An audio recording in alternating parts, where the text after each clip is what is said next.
چلیں جی شروع کرتے ہیں. اعوذ باللہ من الشیطان الرجیم. بسم اللہ الرحمن الرحیم. الحمد للہ رب العالمین الرحمن الرحیم مالک یوم الدین.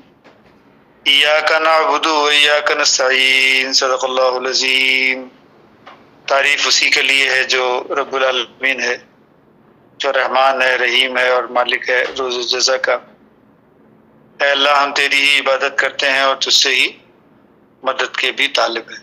صدق اللہ العظیم. قرآن حکیم کو ہم رینڈملی اسٹڈی کرتے ہیں، تو رافع بھائی سے گزارش کرتے ہیں کہ قرآن حکیم کی کسی آیت کی تلاوت کریں، ہمیں اس کا ریفرنس بھی بتائیں. جی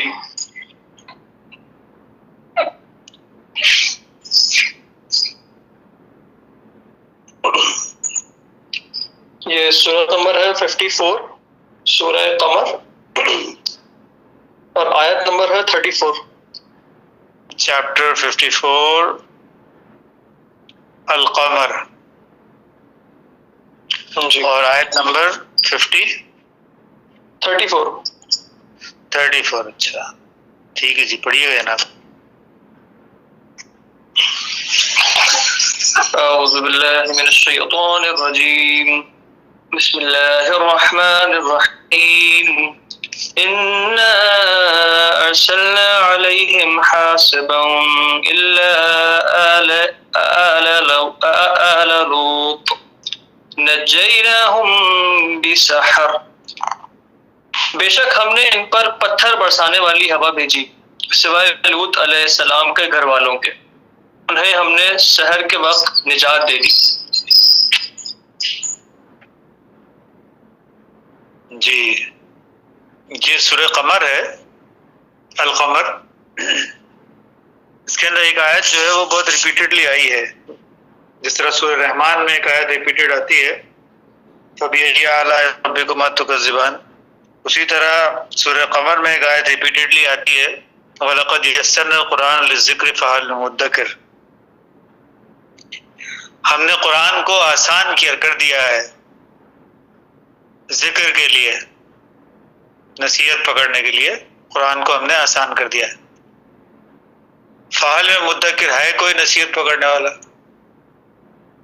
ہے کوئی ادراک رکھنے والا؟ تو اس کے ذہن میں قرآن حکیم مختلف واقعات کو، جو انبیاء کے واقعات کو کوٹ کرتا ہے. کسی نبی کو ہم نے بھیجا کسی قوم کی طرف، قوم نے جھٹلایا اور ان کے ساتھ جو ہے وہ بدسلوکی کی قوم نے، اور اس کے نتیجے میں اللہ نے ان کے اوپر عذاب بھیج دیا. پھر یہ جملہ آتا ہے وَلَقَدْ يَسَّرْنَا الْقُرْآنَ لِلذِّكْرِ فَهَلْ مِن مُدَّكِرٍ. ہم نے قرآن کو اس طرح آسان کیا ہے کوئی نصیحت پکڑنے والا؟ یعنی قرآن آسان اس طرح سے ہوتا ہے کہ اب ماضی کے واقعات کو دہرا رہا ہے قرآن، آسانیاں پیدا کرتا ہے اللہ والوں کے لیے، مومن بندوں کے لیے. اور اس کا طریقہ یہ ہوتا ہے کہ وہ واقعات کے اندر، روزمرہ زندگی کے واقعات کے اندر رب العالمین جو ہے وہ مومن بندوں کے لیے اس طرح آسانی پیدا کرتا ہے کہ ان کے جو مخالفین ہوتے ہیں، جو راہ میں روڑے اٹکانے والے ہوتے ہیں، جو ان کو تکلیف دینے والے ہوتے ہیں، ان کو تباہی اور بربادی ان کے لیے لکھ دیتا ہے. اور اس طرح قرآن جو ہے وہ آسان ہوتا ہے. ایسے قرآن جو ہے وہ دیکھا جائے تو اس وقت نازل بھی نہیں ہوا تھا، لیکن قرآن کے اجزاء جو ہیں وہ موجود تھے وہاں پہ. لوط علیہ السلام پر بھی جو تعلیمات نازل ہوئی وہ بھی قرآن ہی کا جز ہیں. جتنے بھی نبی گزرے ان سب پہ جو تعلیمات آئیں، ان سب پر جو وحی آئی، جو کتاب نازل ہوئی، جو صحیفہ اترا، تو وہ سب صحائف کو ان تمام تعلیمات کو ایک جگہ اکٹھا کر دیا گیا اور وہ قرآن حکیم ہے۔ یہ قرآن حکیم نے جو ہے وہ دعوے کے طور پر اس بات کو پیشگوئی کیا ہے کہ وَإِنَّهُ لَفِي زُبُرِ الْأَوَّلِينَ، یہ قرآن جو ہے وہ وہی ہے جو اس سے پہلے مختلف صحیفوں کے اندر لکھا جا چکا ہے۔ زبور الاولین،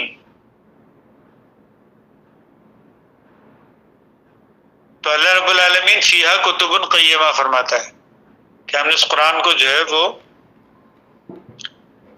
اس میں سب کتابوں کو جو ہے وہ جمع کر دیا، فیہا کتب قیمہ، تمام کتابوں کو اس کے اندر لا کر کھڑا کر دیا ہے۔ تو یہ اللہ رب العالمین کی طرف سے جو ہے وہ جامعیت کی کیفیت جب پیدا ہوئی، جامعیت کا دور جب آیا تو تمام تعلیمات کو اس جگہ اکٹھا کر دیا۔ تو یہ قرآن ہے، یہی قرآن جو ہے وہ پھیلا ہوا ہے پچھلے تمام صحائف کے اندر۔ وہاں پہ بھی قرآن اسی طرح آسان ہوا تھا، وہاں پہ بھی جو صحیفے نازل ہوئے تھے، اللہ کی تعلیمات نازل ہوئی تھی، قرآن کے اجزاء جو کچھ بھی پیچھے آئے تھے وہ بھی اسی طرح سے آسان ہوئے تھے۔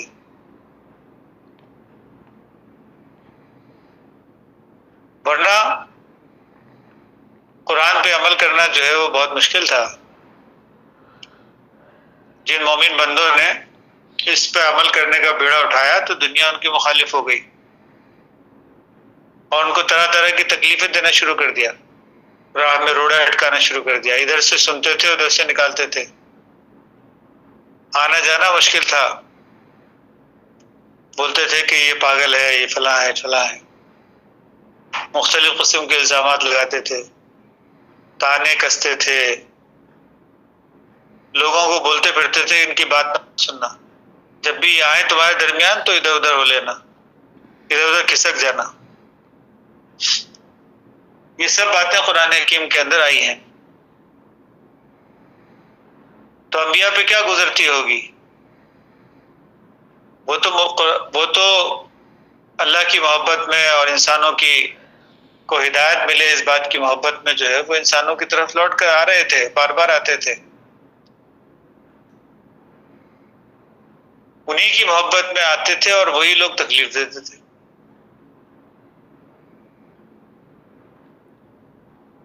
تو بڑی مشکل پیش آتی تھی۔ تو دیکھا جائے تو قرآن تو بڑی مشکل کی چیز ہے، دیکھا جائے تو قرآن کا مضمون بڑا مشکل ہے، 100 جھوٹے اگر ہو تو اس میں سچ بولنا بہت مشکل ہے، 100 دھوکے باز ہیں اگر اس کے اندر تو اس میں ایک آدمی اگر راست باز پیدا ہو جائے، صاف سیدھی بات کرنے والا، صاف سیدھے معاملہ کرنے والا، تو اس کے لیے بڑی مشکل پیش آتی ہے۔ تو قرآن تو بڑا مشکل ہے اس اعتبار سے دیکھا جائے تو، لیکن اللہ اس مشکل کو حل آسان کرتا ہے، اور وہ مشکل کو آسان کرنے کا طریقہ کیا ہے کہ اللہ والوں کو جو ہے وہ اللہ رب العالمین کامیاب کرتا ہے، اور جو مخالف ہوتے ہیں وہ ناکام ہوتے ہیں، ان کو شکست ہوتی ہے، اور یہی طریقہ جو ہے وہ قرآن کے آسان کرنے کا ہے، اللہ رب العالمین کا قرآن آسان کرنے کا یہی طریقہ ہے۔ تو جو آیت کی بیٹھک ہے وہ اسی طرح ہے کہ وَلَقَدْ يَسَّرْنَا الْقُرْآنَ لِلذِّكْرِ فَهَلْ مِن مُدَّكِرٍ، ہے کوئی نصیحت پکڑنے والا؟ دیکھو قرآن کو ہم اس طرح آسان کرتے ہیں، ایک نبی کو بھیجتے ہیں، لوگ قوم کی مخالفت کرتی ہے، اللہ اس قوم کو ڈبا دیتا ہے، تباہ کر دیتا ہے، اور جو اللہ والے لوگ ہوتے ہیں ان کو بچا کے نکال لیتا ہے، مکھن میں سے جیسے بال نکلتا ہے ایسے بچا کے نکال لیتا ہے، اور اس طرح قرآن جو ہے وہ آسان کرتا ہے۔ ایک اور جگہ پہ آیا غالباً سورہ حشر کے اندر کہ یہ قرآن ایسا ہے کہ اگر ہم اس کو پہاڑوں پر نازل کر دیں تو پہاڑ جو ہے وہ ریزہ ریزہ ہو جائے، وہ ٹوٹ کے بکھر جائیں، اتنا مشکل ہے قرآن۔ قرآن کا مضمون اٹھانا جو ہے وہ آسان نہیں ہے، یہ بہت بڑا بوجھ ہے۔ 100 جھوٹوں کے اندر ایک سچا سچ بولنا جو ہے وہ بڑا جان جوکھوں کا کام ہے، بڑا مشکل کام ہے، لیکن اللہ اس مشکل کو جو ہے وہ آسان کر دیتا ہے مومن بندوں کے اوپر، اس طرح تو ان کو ایشورنس دلاتا ہے کہ نہیں، کامیابی جو ہے وہ تمہارے حصے میں آئے گی۔ اور جو مخالف ہیں وہ دانت چباتے ہی رہ جائیں گے، ان کے دانتوں کے بیچ میں تم نہیں آؤ گی۔ کامیابی تمہاری، قد افلح المومنون، کامیابی تمہارے ہی ذمہ ہے، تمہاری وکان حقا علینا نصر المومنین، اللہ نے فرض جان لیا ہے اپنے اوپر، حق علینا، ہم پر فرض ہے اس بات کا کہ لازم ہے، لازم کر لیا ہے اللہ نے اپنے اوپر کہ مومنوں کی مدد کرے گا۔ وکان حقا علینا نصر المؤمنین۔ تو قرآن حکیم جو ہے وہ مومن بندوں کو ایشورنس دیتا ہے کہ کامیابی تمہارے ہی حصے میں آئے گی، بھلے یہ لوگ کتنی مخالفت کیوں نہ کر لیں، بھلے کتنے ہی دبانے کی کوشش کیوں نہ کریں، بھلے کتنے ہی تکلیف دینے کی کوشش کیوں نہ کریں، لیکن کامیابی تمہارے ہی حصے میں آئے گی۔ شرط صرف یہ ہے کہ اللہ کے ساتھ رہے، انسان جو ہے وہ اللہ کے ساتھ جڑا رہے، اللہ سے ہٹ کر اپنے نفس کے لیے کچھ بھی کرے گا تو کل نفس ذائقۃ الموت، وہ تحریک، وہ موومنٹ انسان کی، کوئی بھی عمل انسان کا، وہ سب ہلاکت سے دوچار ہوگا اگر اس کے اندر للہیت نہیں ہوگی تو۔ اپنی انا کے لیے، اپنے غرور کے لیے، اپنے تکبر کے لیے انسان جو کچھ بھی کرے گا تو نیت جو ہے وہ عاجزی کی اب اور بندگی کی ہونی چاہیے، تو کامیابی ہے۔ ایمان کی حالت ہو تو کامیابی ہے،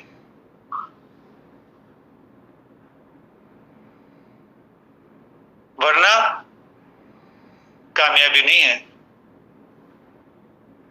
اگر اپنے غرور کے لیے، اپنے تکبر کے لیے، خود پسندی کہ بس میں جو کہہ رہا ہوں وہ ٹھیک ہے،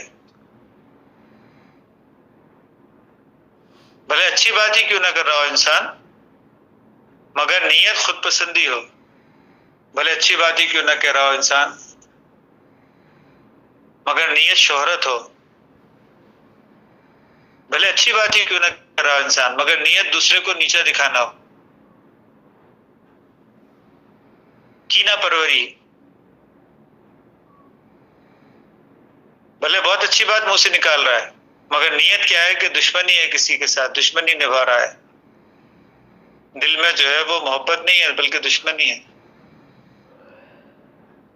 تو کل نفس ذائقۃ الموت، کوئی بھی کام جو نفس کے خاطر انسان کرے گا وہ ہلاکت کا منہ دیکھے گا، اور اس کے برخلاف کوئی انسان اگر بندگی اختیار کرتا ہے اللہ کی، محض خالصتاً اللہ کے لیے، اللہ کی بات انسانوں تک پہنچے، ان کا فائدہ ہو، وہ جو جہنم میں جا رہے ہیں، عذاب میں گرفتار ہونے والے ہیں، اس سے بچ جائیں، اس مقصد کے لیے کوئی بھی انسان جو اٹھتا ہے تو کامیابی اس کا مقدر ہے، اللہ رب العالمین ایشورنس دیتا ہے۔ اس کی زندگی مشکل بنانے کی کوشش کی جائے گی مگر وہ قرآن پر عامل ہوگا تو اس کی زندگی میں آسانیاں پیدا ہو جائیں گی، کیونکہ اللہ رب العالمین کا وعدہ ہے کہ جو قرآن کے ساتھ جڑے گا تو قرآن اس کے اوپر آسان ہو جائے گا۔ وَلَقَدْ يَسَّرْنَا الْقُرْآنَ لِلذِّكْرِ، یہ نصیحت کے لیے نازل ہوا ہے، یہ عالمٌ تعلمٌ پڑھنے کے لیے نازل نہیں ہوا، یہ وظیفے کرنے کے لیے نازل نہیں ہوا،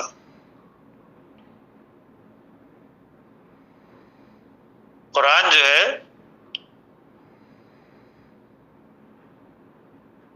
فال نکالنے کے لیے نازل نہیں ہوا ہے کہ رینڈملی کہیں سے فال نکال لی. قرآن حکیم جو ہے وہ پیسہ کمانے کے لیے لوگوں کی یعنی اس کے ذریعے اپنی مفاد پرستی کے لیے جو ہے وہ نازل نہیں ہوا. اللہ کی بات اس لیے بولی جائے تاکہ اس سے کچھ بینیفٹ ملے، کاروبار ترقی کرے. قرآن جو ہے وہ نازل ہوا ہے اس لیے تاکہ انسان اس سے نصیحت حاصل کرے. ذکر کے لیے نازل ہوا ہے. تو فحال مدکر ہے کوئی جو ادراک رکھے اس بات کا، اس سے نصیحت حاصل کرے؟ ہے کوئی انسان ایسا؟ قرآن حکیم جو ہے وہ اللہ رب العالمین سوال کر رہا ہے. تو کذب قوم لوط بالنذر، قوم لوط کو بھی ڈرایا گیا.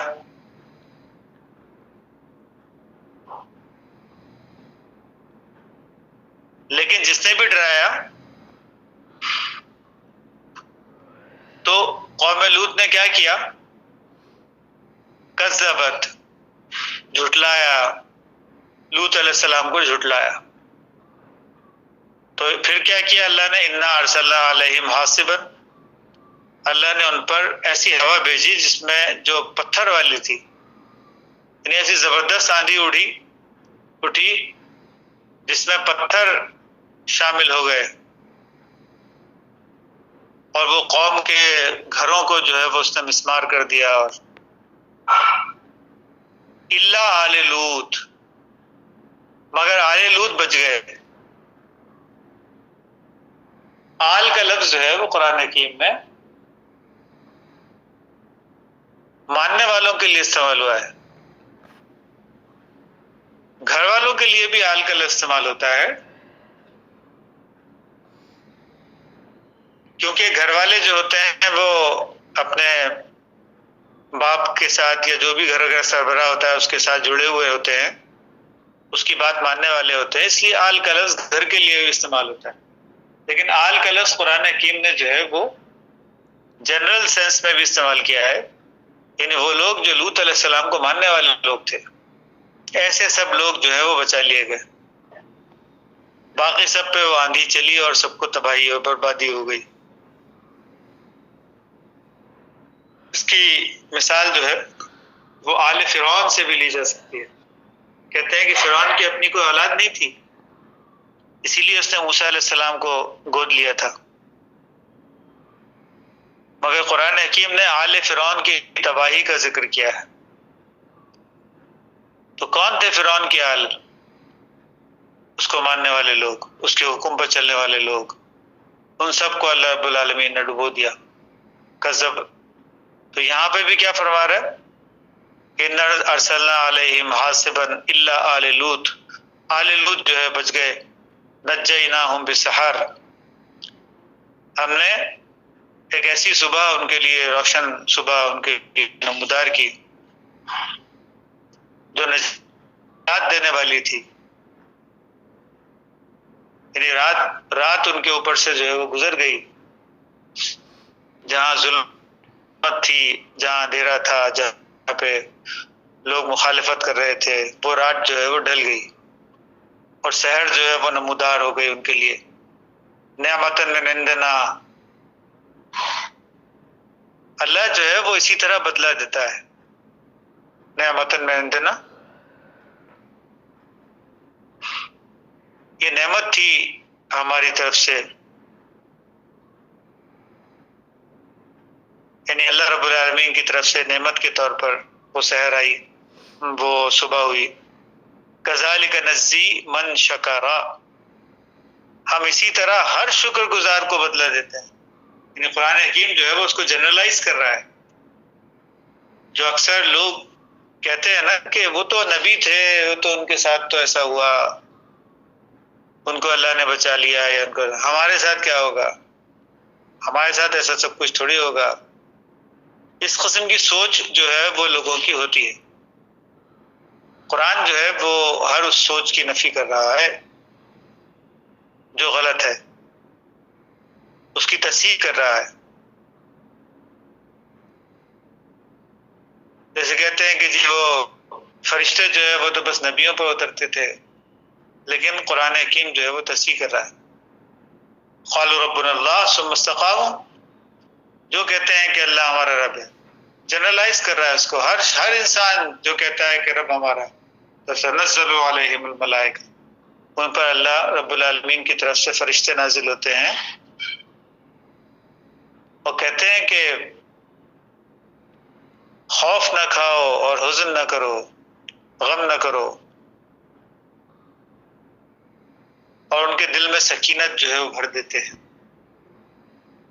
تو قرآن حکیم جو ہے وہ ہر اس غلط سوچ کی جو ہے وہ نفی کرتا ہے. اگر نبیوں والا کام ہمارے ساتھ نہیں ہونے والا تو یہ سب مثالیں دینے کی ضرورت ہی کیا ہے پھر؟ کیوں قرآن حکیم اتنے سارے نبیوں کا ذکر کرتا ہے؟ اس کی واحد وجہ یہی ہے کہ اس قسم کی سچویشنز ہماری لائف کے اندر بھی آتی ہیں. ہم نے بھی اگر نبیوں کی طرح ایکٹ کیا تو ہمارے ساتھ بھی اللہ رب العالمین کا وہی برتاؤ ہوگا. اللہ تو زندہ ہے، نبی فوت ہو گئے لیکن اللہ تو زندہ ہے نا. جب بھی ایسی سچویشن آئے گی جہاں پہ مومن بندے جو ہیں وہ اللہ کی بات جو ہے وہ خالصتاً اللہ کے لیے انسانوں کے سامنے رکھیں گے اور اس کے نتیجے میں ان کے ساتھ بدسلوکیاں کی جائیں گی، تو اللہ رب العالمین کی رحمت جو ہے وہ جوش میں آئے گی. وَكَانَ حَقًّا عَلَيْنَا نَصْرُ الْمُؤْمِنِينَ، یہاں پہ مومنین کا لفظ بھی جنرلائز ہے، عام انسانوں کے لیے استعمال ہوا ہے کہ وہ جو بھی ایمان رکھ کر کھڑا ہوگا اللہ کا جو ہے وہ وعدہ ہے کہ اس کے ساتھ اس کی مدد کرے گا. تو یہاں پہ بھی کہا جا رہا ہے کذالک نجزی من شکر، جو کوئی بھی شکر گزاری کی منزل میں آئے گا، جو کوئی بھی بانٹنے کی منزل میں آئے گا، جو کوئی بھی اللہ کی بات انسانوں کے سامنے بیان کرنے والا ہوگا، جو کوئی بھی ایسا ہوگا جس کو نعمت ملی وہ نعمت شکرانے کے طور پر انسانوں میں تقسیم کرنے والا ہوگا، ایسے کو اللہ جو ہے وہ اس کی جزا اسی طرح دیتا ہے. نعمتن من عندنا، اللہ کی طرف سے اسی طرح کی نعمت اس کے لیے حاضر ہے. اللہ رب العالمین جو ہے وہ اس کو جنرلائز کر رہا ہے سب انسانوں کے لیے. تو یہاں بظاہر لوط علیہ السلام کا ذکر ہے، لیکن اللہ رب العالمین اس کو مومن بندوں کے لیے جنرلائز کر رہا ہے کہ جب کبھی بھی ایسی سچویشن آئے گی تو اللہ زندہ ہے، ہر دور میں اللہ زندہ ہے. نبی اپنے وقت میں فوت ہو گئے، اپنے وقت میں وفات پا گئے، لیکن جو کوئی بھی انسان ان کے اسوے کے اوپر چلے گا، جو کوئی بھی انسان ان میں فنائیت اختیار کرے گا، جو کوئی بھی انسان ان کے ہم رنگ بنے گا، ایسے انسان کے لیے اللہ رب العالمین کی طرف سے ایسی ہی جزا ہے. تو یہاں پہ جو ہے وہ ہم ابھی ختم کرتے ہیں. بارک اللہ لنا ولکم فی القرآن العظیم ونفعنا وإیاکم بالآیات والذکر الحکیم. انہ تعالی جواد ملک بر رؤوف رحیم، جواد کریم ملک بر رؤوف رحیم ورب حلیم. اس پر کوئی سوال ہے تو وہ ہم لے سکتے ہیں.